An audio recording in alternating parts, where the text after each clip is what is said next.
Hello, we're now going to have a closer look at the major agency of the United Nations responsible for health, and that is the World Health Organization.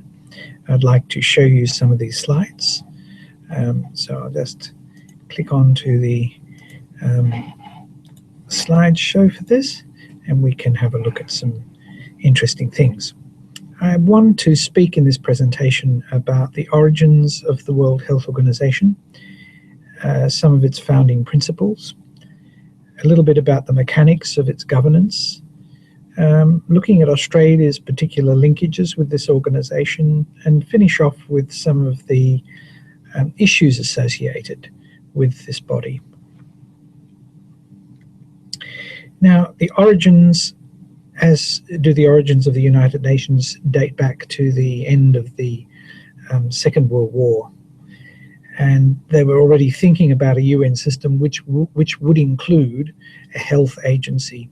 As the League of Nations, the forerunner of the United Nations, had also had a health agency. And the 7th of April 1948 was the formal establishment of the WHO through a series of treaty acquisitions that various states signed that they would be part of the WHO system. And this was the first truly worldwide intergovernment organization dealing with health, because as we've seen in a previous lecture, the League of Nations had been bedeviled by politics from its inception, and had coexisted with the Paris-based Organization for International Hygiene. So between those two organizations, there was efforts in the interwar years to do something about health, but you didn't have a truly international system with nation states joining. So that was the aspiration of the WHO. Every state could belong to this new organization. Now, it's very important to remember the legacy of the Second World War, the destruction, the malnutrition, and the fear of pandemics.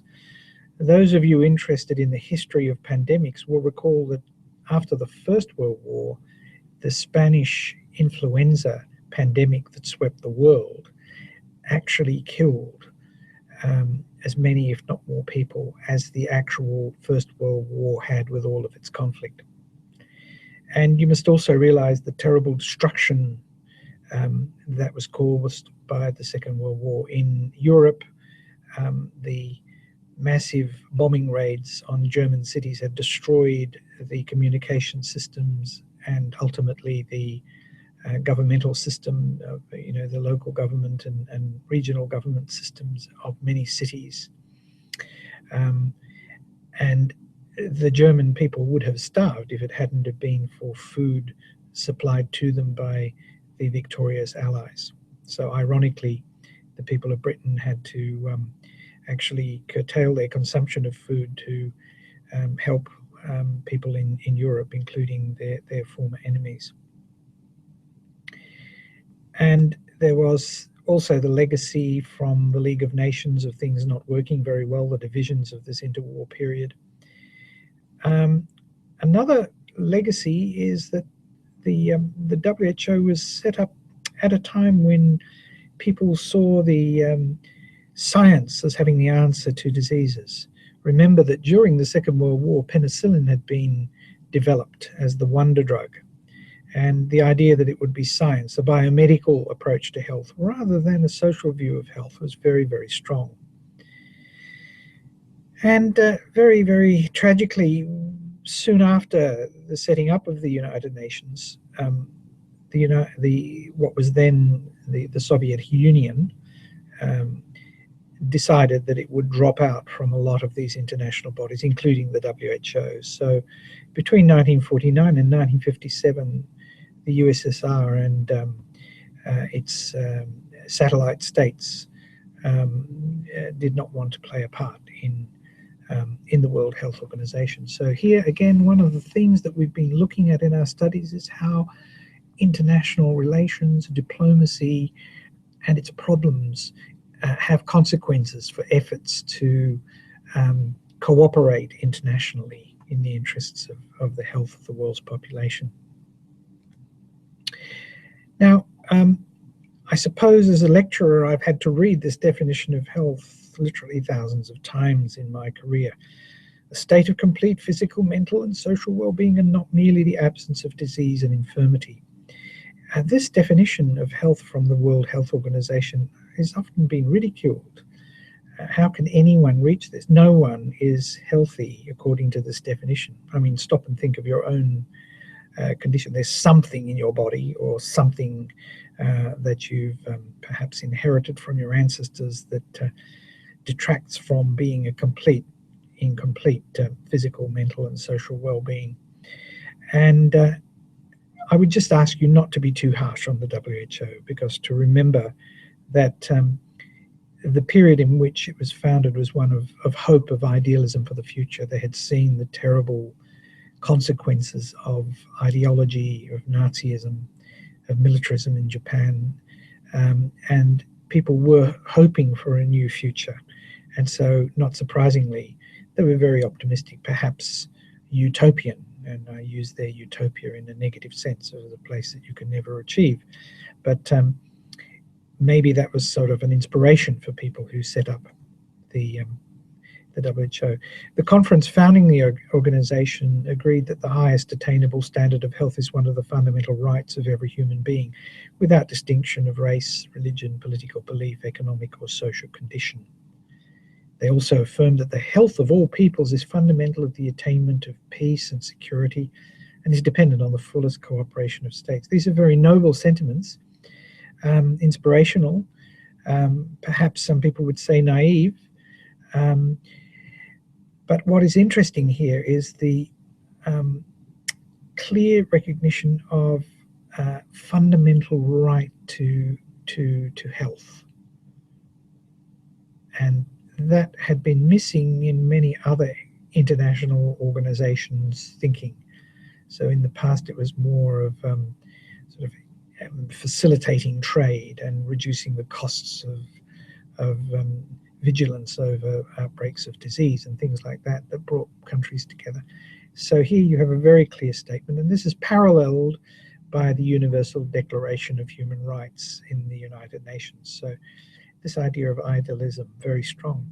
But you'll also recall in an earlier lecture, we looked at the hierarchy of foreign affairs, hierarchy of international relations and diplomacy. And usually nations put rights at the various lower levels because trade and security and stability come before human rights. Now, UN member states can become members by accepting the WHO's constitution. Australia is one of the first nations in the world to do that. Other countries need to apply and be approved by a simple majority of the World Health Assembly. As we shall see, the Assembly is the governing body of the WHO. Now, there are still quite a few territories, despite decolonization in the 1940s, 50s, and 60s, that are not responsible for their own international relations. And they may become associate members as long as the nation that's responsible for their external affairs, for their foreign policy, says that it's all right for them to become associate members.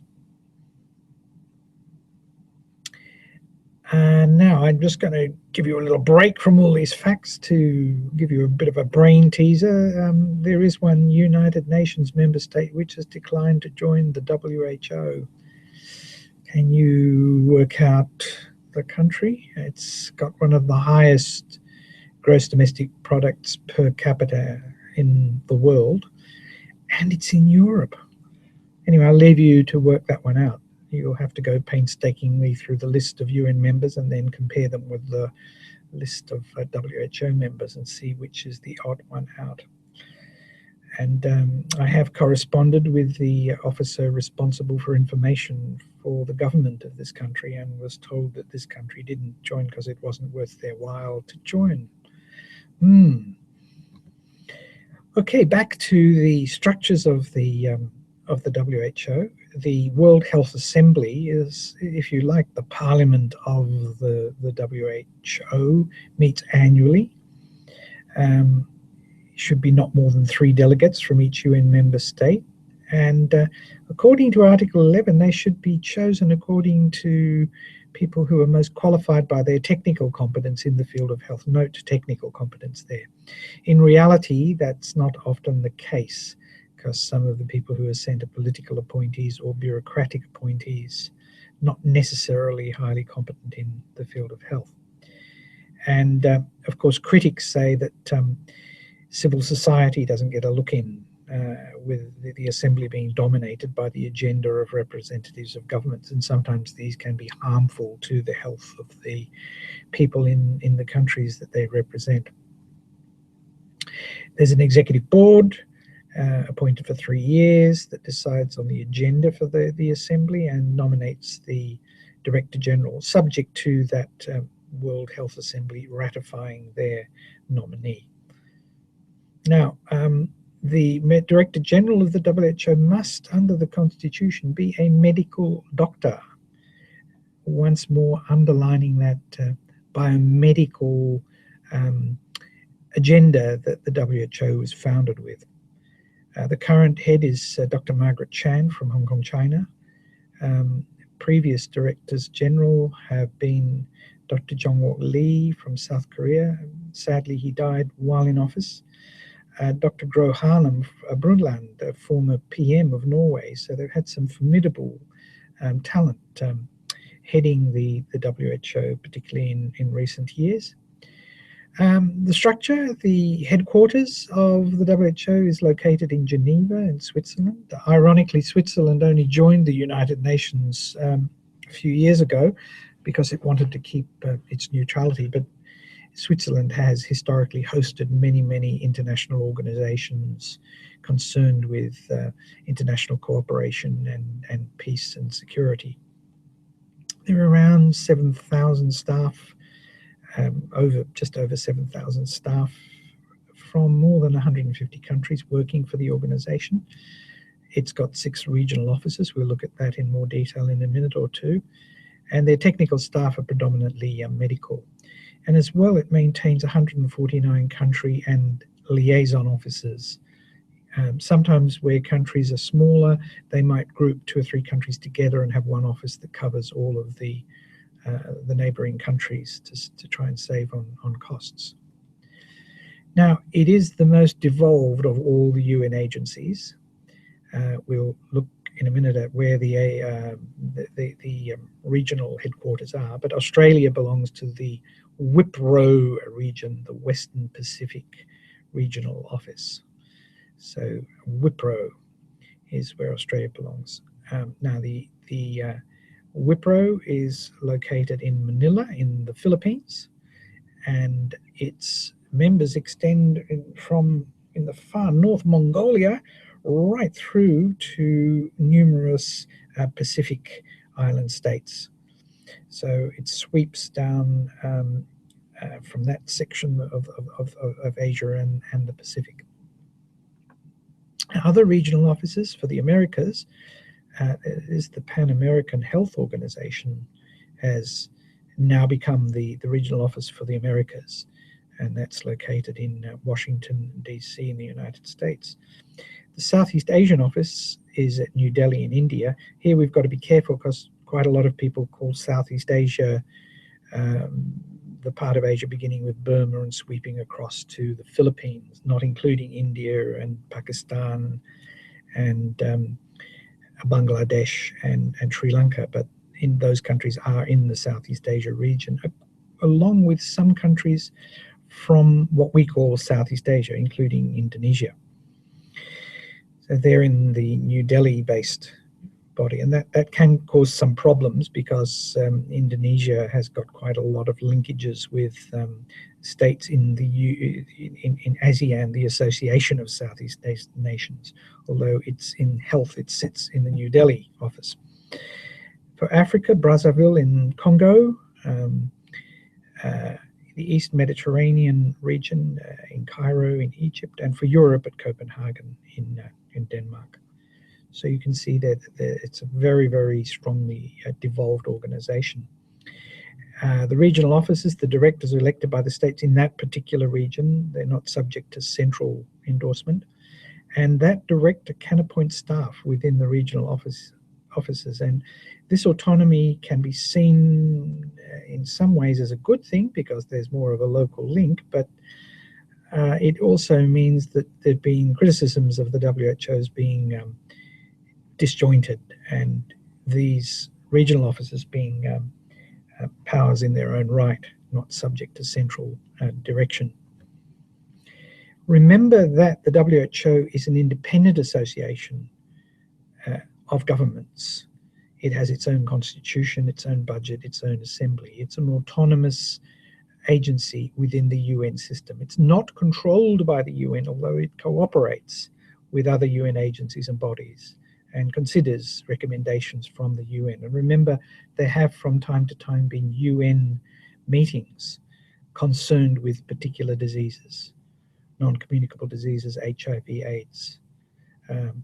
So when those bodies meet, they will naturally be looking to the WHO to implement a number of the resolutions and ideas that come from those meetings. WHO's members meet regularly to discuss matters of mutual concern. Now, it can't force its conventions and regulations.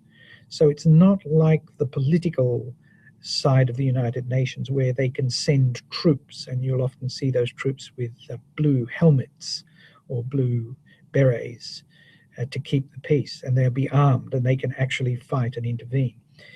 The most famous case of the UN intervening was the Korean War. Basically, the UN sent troops into Korea to stop the communists from the north invading the south. And there was a major war fought in the name of the United Nations, because at that time the Soviet Union had walked out of the UN, and so it couldn't veto the decision taken by the UN Security Council to send troops. But there's no equivalent of doctors in steel blue helmets landing and enforcing law and order in health on states, including states that don't want to have them in their territory. So it has to be by agreement. So the constitution of the WHO allows member states to decide whether they want to accept conventions and agreements, and that goes also for regulations suggested by the WHO. So far, although the WHO has the power to adopt conventions and agreements and put them up as international treaties, only one convention, the Framework Convention on Tobacco Control, has been realized.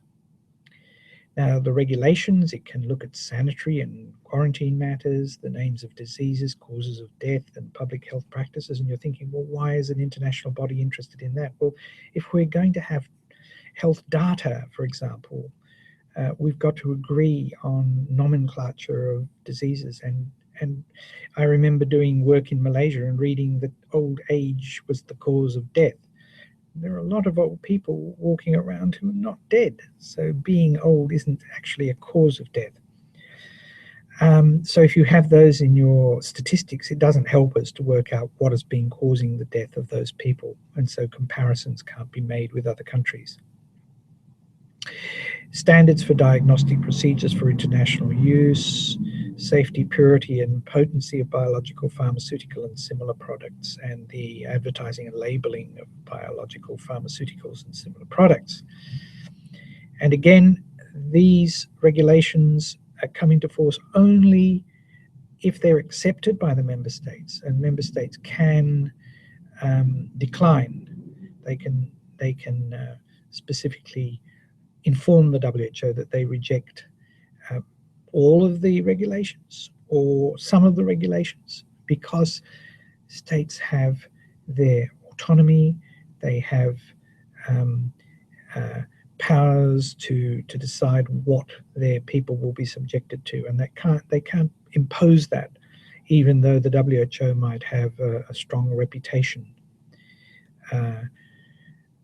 sovereignty is the thing that determines whether or not that the sovereignty of nations is what comes into play when we're talking about the acceptance of WHO regulations.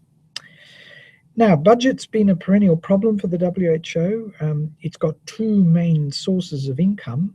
The members are assessed on a formula for their population and their economic standing. So wealthy nations will pay proportionately more per citizen than poor nations. So a large wealthy nation will be assessed at a much higher rate than a poor and sparsely populated nation. If we, I got a bit too fast there. And the second part of the budget is from voluntary contributions. That is, its member states say, well, give you 10 million to look at, say, dengue fever, or we'll give you 5 million for HIV programs, or for improving baby friendly hospitals, we'll give you this amount. So they are tied by the donor, whereas the regular budget can be spent by the WHO organization as it sees fit. Now, in the most recent budget statements, we see that the assessed contributions for the organization are $929 million. Voluntary contributions, wow, look at that, 3,048 million. So if we look at that amount for assessed contributions, it's not a great deal to run an organization that's responsible for the world's health on that kind of money. It's a very modest amount. And as we shall see, some countries that are having problems with their economy or warfare don't pay and are suspended from membership. So the consequences of this budget situation are a small number of wealthier countries dominate the budget. So the USA normally is around a quarter of the budget, being the richest country in the world in absolute terms. And they've had to bring in rules that no country is permitted to contribute more than 33% of the regular budget of the WHO. Otherwise, you might have the danger of just 2 or 3 countries really ruling the roost, and that might imply that they want to interfere by withholding their budget. They could force the WHO to drop certain policies or take up other policies. In the year 2011, for example, 13% of the assessed contributions were not paid. It's quite common for countries just not be able to pay them. And if you think of some of the failed states, it would be very hard for them to generate their contribution that they've been assessed at. To give you some idea, the annual revenue from assessed contributions to the whole of the World Health Organization is approximately equal to that of a major Australian public hospital, say the Alfred Hospital. It's pretty close to what they would pay, and the number of staff is not far off what a large hospital complex would employ. That gives you some idea, and that body is responsible for the world's health. Now let's look at some of the major initiatives of the WHO that they're famous for. The Alma Ata Declaration, which really influenced a number of countries in their thinking about primary health care. I'm sure that you'll have heard of this in your various courses in the past. Of course, the great achievement was the eradication of smallpox. And if you think about it, this is a fantastic achievement, a high point for the WHO. In 1979, they finally got the last case of smallpox. There's a couple of cultures of smallpox kept alive, one in Russia and one in the United States, in case they ever need to get the DNA or to experiment using it in the future. But in order to bring about the eradication of smallpox, just think of the logistical cooperation that was needed and the goodwill. And it cut across ideologies, it cut across feuds and hostility. So this is always held up as the high point of what the WHO could achieve. Less successful, malaria. Evolution has struck back on that one, plus the difficulty of dealing with malaria, because it's not only the parasite that's the problem, but also the mosquito, both of which have been adapting due to evolution. Polio, although there's been very good news in recent years from Nigeria, as Nigeria sort of edged towards, despite problems with Islamic insurgents who were killing polio workers who were working to eradicate polio. There are still just a few countries that have got polio. There's some hope perhaps that polio will be eradicated, but they certainly hoped it would have been eradicated earlier than it has been. The WHO and HIV/AIDS, of course, is up to the beholder in this case. Is this a loss that WHO wasn't given full control over the global initiative on HIV/AIDS? Why did they see fit to set up a UNAIDS, a separate organization, although that's hosted by the WHO, I might point out. WHO has partnerships with other bodies, with the Global Fund for AIDS, Tuberculosis and Malaria, and with the Gavi organization, and also Bill and Melinda Gates Foundation, has very close relationships with other organizations in the UN system, with the ILO, the FAO, UNESCO, UNAIDS, as we've seen in a previous presentation. It's got numerous collaborating centres throughout the world, a number of which are in Australia, as we'll see in a little while. So Australia's relationship with WHO, Australia's been a strong supporter of WHO. It's a founder member. It contributes around $9 million to the regular budget of WHO each year, because Australia, although Australia has comparatively smaller population than many countries, it's a very wealthy country. Actively participates in various programs. It's in the Western Pacific region. Jane Holton of the Federal Department of Health was elected to the executive board in 2004. There are 122 collaborating centres affiliated from Australia to the WHO. They also send out visiting fellows to come and spend time in Australia, and I've hosted some of these in past years, where they're stationed here at La Trobe University, and they go out and meet with people and learn about developments in Australia. Just to give you some example of the many collaborating centres in Australia, there's one on obesity at Deakin, Ultraviolet Radiation Cancer Council of Victoria. It's now closed down, the WHO Collaborating Centre for Women's Health at the University of Melbourne.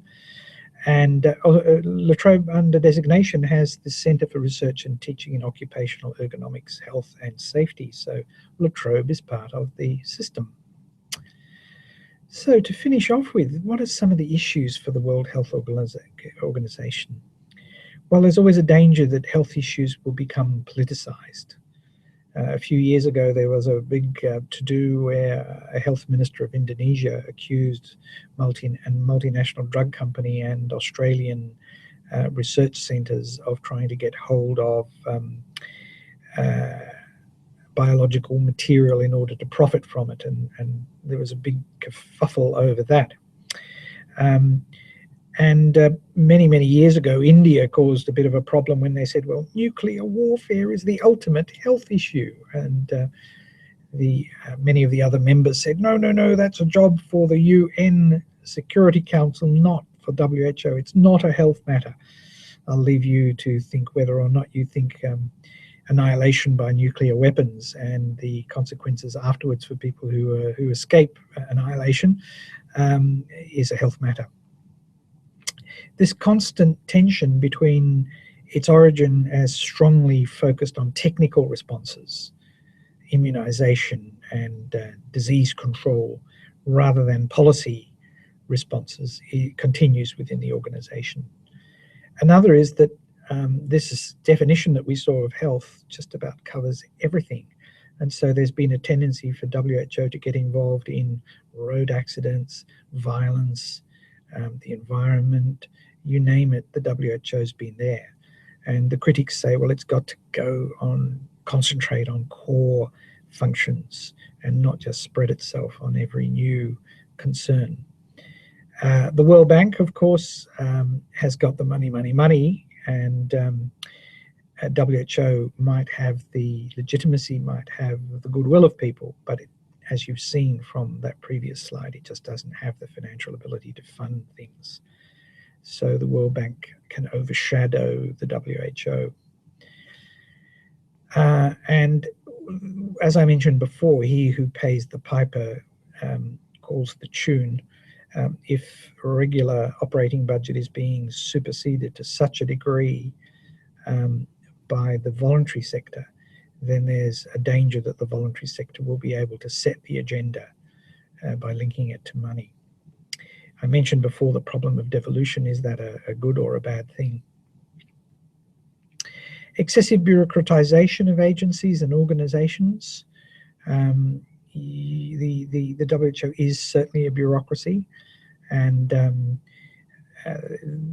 there's got to be an awareness that sometimes reforms are needed to get bureaucracies to work more effectively, and there's a danger that the WHO will be criticized as being wasteful of resources because of its bureaucratic structure.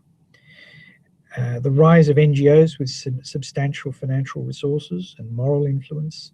So Bill and Melinda Gates Foundation, Greenpeace, Médecins Sans Frontières, and in 2014, the end of 2014, the Ebola crisis in West Africa saw Médecins Sans Frontières really taking the front running in raising consciousness and warning the world of this looming problem with Ebola.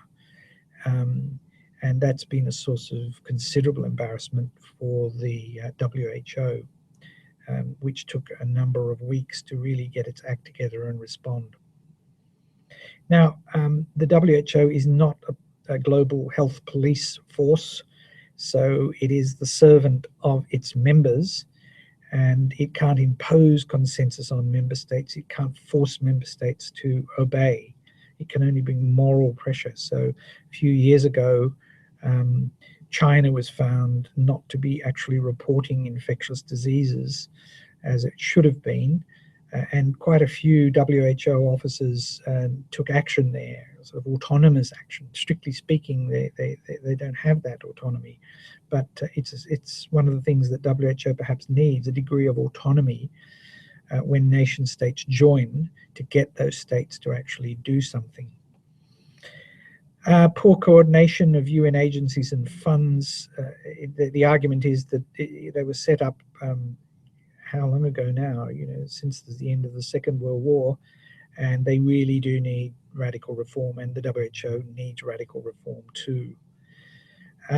There's a danger where the WHO enters into partnerships with transnational corporations such as drug companies and food companies, that this might damage their integrity, because many of these companies are looking for payback, and perhaps the WHO will have to pull its punches when it's commenting on fat and sugar and salt, and particularly with the pharmaceutical corporations on some of their sort of darker side activities, in return for sweetening them to have them as partners in programs. WHO has been criticized for its weak in-country influence through its in-country offices.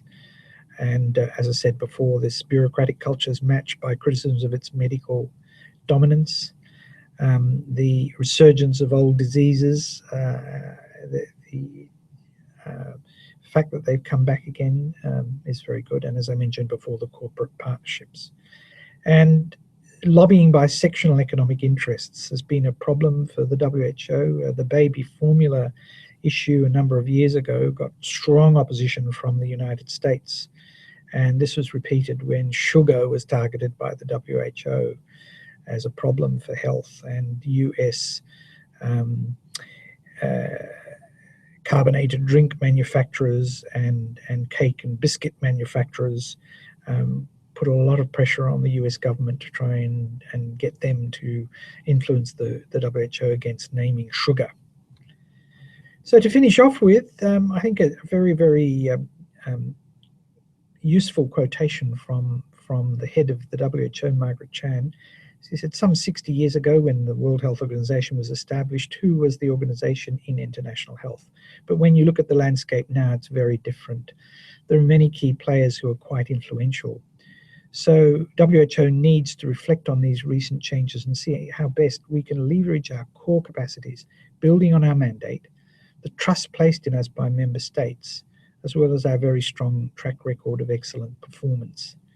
So here's a very candid recognition by Margaret Chan that the WHO can't go along on its own. It has to have these relationships, and in a way its job is to influence and guide, to set standards, to raise consciousness. And also in this quotation, I think it's fair to say that Margaret Chan recognizes that there's considerable goodwill towards the WHO, but in recent years it's come under a lot of criticism. So I hope that some of these insights into the WHO give use to you and of interest to you. And there are many readings. There's a huge literature on the WHO which you can access. I think it's important to recognize that many of the critics of the WHO are not malevolent. They're genuinely trying to improve the performance of the organization. Thank you.